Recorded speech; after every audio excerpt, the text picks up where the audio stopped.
Bonjour à tous et bienvenue sur Easily Bourse, la chaîne qui t'aide à investir. Comme broker, personnellement, j'utilise Trade Republic qui propose un CTO et maintenant un PEA, mais aussi Boursobank pour mon PEA qui offre d'appétissants bonus à l'inscription en utilisant les liens présents sous cette vidéo. Aujourd'hui, je te retrouve pour l'analyse express de la société De Richebourg, ticker DBG. De Richebourg est spécialisé dans les prestations de services environnementaux aux entreprises et aux collectivités. Il collecte, trie, recycle et récupère les métaux ferreux et non ferreux des biens de consommation en fin de vie. Cette ancienne mais expérimentée société française de recyclage est implantée sur 3 continents. C'est donc un groupe international qui réalise 69,7% de son chiffre d'affaires en France, 24,3% en Europe et 6% aux Amériques. De Richebourg est spécialisé dans 4 domaines, les solutions industrie, les solutions tertiaires, les solutions espace urbain et les solutions sourcing RH et intérim.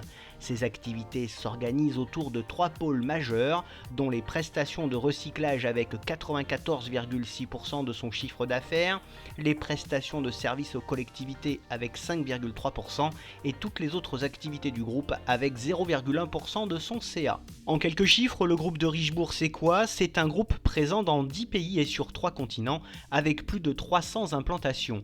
Il réalise 70% de son CA en France et emploie 42 500 collaborateurs. Son chiffre d'affaires s'est élevé à 3,6 milliards d'euros en 2024.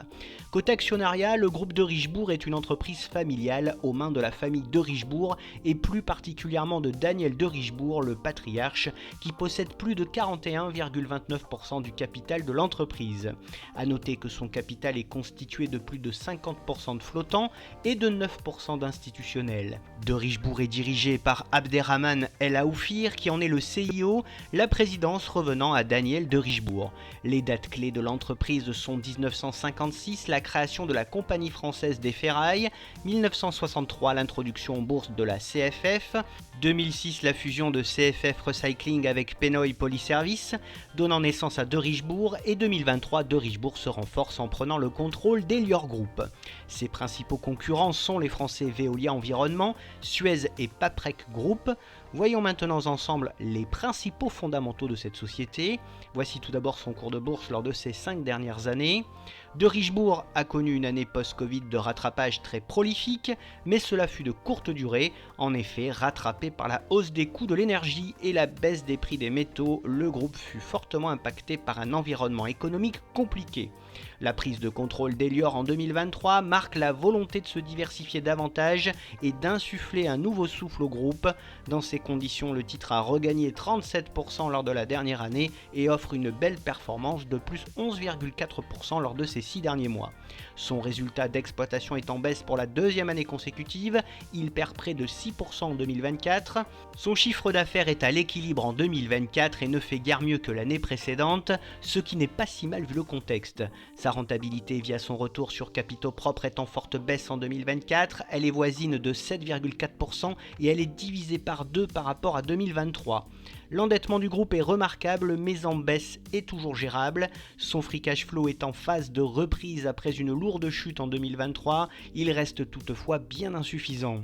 Son bénéfice net par action a connu une forte pression en 2024 et a quasiment été divisé par 2 au cours de l'exercice.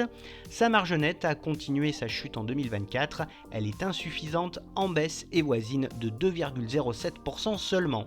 Ce n'est guère mieux pour sa marge d'exploitation qui connaît également des difficultés, elle est proche des 4,8%, ce qui est très bas. Son PER est en dessous de sa moyenne des 10 dernières années. De Richebourg semble faiblement valorisé au cours actuel. Concernant sa droite de régression, nous observons que le titre évolue au voisinage proche de sa valeur théorique, il est même légèrement au-dessus en ce moment. En comparant son cours à l'indice Lyxor UCITS 440, l'on constate que le titre surperforme globalement l'indice au cours du temps. Le groupe offre une redistribution assez faible à ses actionnaires, son payout ratio s'est élevé à plus de 34% en 2024. De Richebourg délivre un dividende très irrégulier à ses actionnaires, avec un rendement de 2,21% au cours actuel, le groupe a reversé près de 0,13 € par action. Le groupe réalise aussi quelques programmes de rachat d'actions, dont le dernier eut lieu en 2024. Sans surprise, vu le contexte difficile, De Richebourg affiche des résultats décevants et non conformes aux attentes des analystes et des investisseurs, notamment sur les exercices 2023 et 2024. La société est peu suivie par les analystes qui sont partagés sur le titre entre achat ou conservation.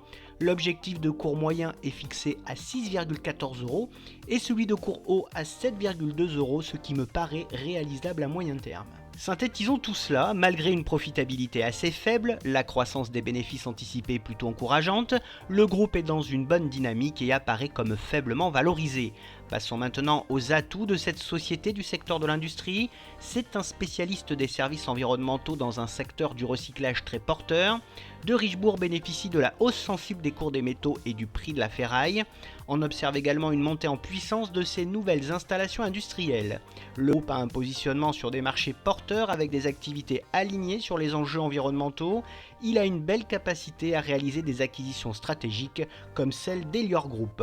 De Richebourg collabore avec différentes industries, réduisant sa dépendance à un seul secteur. La société a un gros potentiel d'amélioration de ses résultats avec la baisse des prix de l'électricité et le redressement de sa filiale Elior. Le groupe a une direction stable et une vision à long terme, et enfin le titre reste sous-évalué. Côté faiblesse du groupe, elles sont quand même à prendre en compte. C'est un groupe exposé au cycle économique et sensible au ralentissement économique affectant la demande. Il est dépendant des fluctuations des prix des matières premières qui impactent sa rentabilité. Les coûts de l'énergie restent tout de même un problème pour le groupe. La concurrence est intense avec la présence de nombreux acteurs sur le marché des services environnementaux. De Richebourg est obligé de se conformer à des normes environnementales en constante évolution. Il doit relever les défis liés à l'intégration de nouvelles entités comme Elior Group. L'entreprise a recours à l'endettement pour financer les acquisitions, ce qui impacte sa flexibilité financière. Il existe un risque lié à la concentration de ses activités dans certaines régions, comme notamment en France. Et enfin, De Richebourg est confronté à la recrudescence des exportations chinoises de produits en acier à bas prix. Pour terminer, quelle est donc mon opinion sur ce groupe? C'est un spécialiste du recyclage des métaux, évoluant dans un secteur assez cyclique mais porteur. De Richebourg démontre une performance financière solide et une orientation stratégique prometteuse. Les perspectives semblent favorables avec une progression notable de ses activités début 2025. Côté investissement, personnellement, je n'ai pas de Richebourg en portefeuille et je ne suis pas acheteur à court terme. Le titre affiche une tendance haussière à court terme et le groupe est faiblement valorisé. Un retour sur le support des 4,87 € serait bien pour envisager les 6,14 € puis les 7,66 €. Bien entendu, cette vidéo ne reflète que mon propre ressenti et n'est sûrement pas un conseil d'investissement ni d'achat ou de vente. Je n'encourage donc personne à investir dans ce titre sans avoir étudié de près ses fondamentaux. Et si tu veux soutenir mon travail et participer de façon active au contenu de cette chaîne, tu peux désormais le faire via le site Tipeee. Cela te permettra de choisir et proposer des vidéos et rendra la chaîne plus participative. Bref, n'oublie pas de liker la vidéo si elle t'a plu et à t'abonner à la chaîne pour te tenir au courant de toutes les dernières nouveautés de mes investissements. Tu peux également me retrouver sur Facebook, X, Instagram, Blue Sky et sur le site Morning. Je te retrouve avec plaisir prochainement pour de nouvelles analyses et n'oublie pas en attendant qu'investir, c'est préparer ton avenir.